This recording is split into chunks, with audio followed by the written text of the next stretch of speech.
Hey everyone, today I'm going to show you 3 neck car variations that you can do once you're ready to progress beyond the sort of vertical orientation that we start with our normal neck cars. So if you're not familiar with neck cars, go back and watch the neck car video. This is going to come after you've built up some capacity and some understanding of the movement so that you don't jump into something that you might not be quite ready for yet. So starting out, our regular neck car is just like so.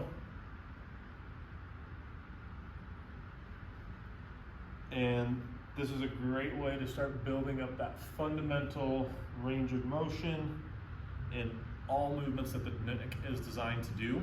But what it doesn't do is train our neck tissues for when our body is off to the side, leaning back, facing forward, and our head is not necessarily stacked over our body.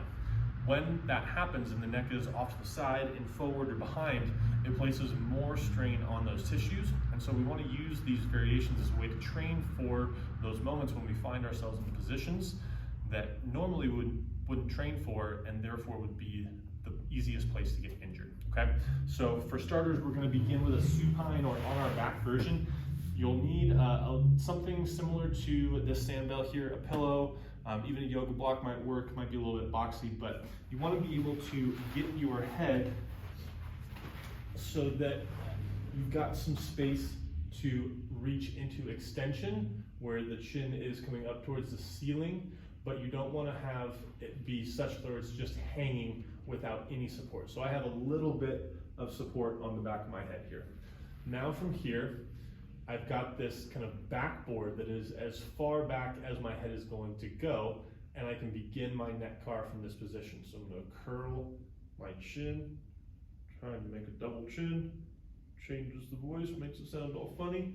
Once I get to the top, I'm going to turn, rotate, dump water out my ear, and then slowly reach my chin up. If I reach that backboard or the support of my pillow, then I can use that and just skim across it before coming back up, and then I would go the other way. Rotate, side bend, extend, just hovering. I'm not resting against that pillow, I'm just hovering across, side bend, flex, bring it back to the middle, and then after your last rep, relax down. Okay, so a lot of us who spend a lot of time in this forward head posture here, we get really weak in this stuff. So the supine version is a great way to train that. For our next one, we're going to be in a quadruped position, and it's the same idea that we were just in, except our orientation is flipped, meaning instead of on our back facing up, we're on our front facing down. And now from here, I'll do the same thing. Chin to chest, rotate across, looking over one shoulder, dump water out my ear, and then I'm going to reach my head up, looking towards the ceiling as I come across, side bend, bring the chin down to the collarbone, back to the middle, then I go the other way. Rotate, side tilt, extend, rotate all the way across, side tilt, flex, back to the middle, and then I would come up after my last rep to finish there. Our last one is going to be from a side plank position or a side support position, and so I'm just going to come down here to just a resting side plank. And so from here, I want to offer a little bit of support to my shoulder by driving my scapula, driving my elbow into the ground so that my scapula protracts. So I'm not just hanging out here. I want to slowly push through the elbow and through the fist to feel the muscles down on this side really working. So once I'm here, I can take this other hand, just place it wherever, and now I want to start my rotation or my neck car with flexion, rotation to one side,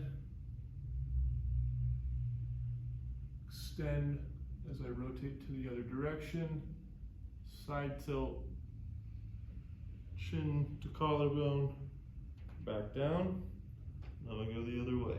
Rotate, side tilt, extend,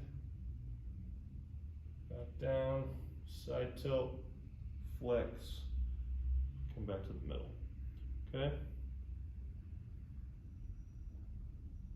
Up and around, I'm squeezing the muscles in the back of my neck as I rotate, squeezing the muscles in my side neck as I flex, in the front neck as I come back to here, and then done.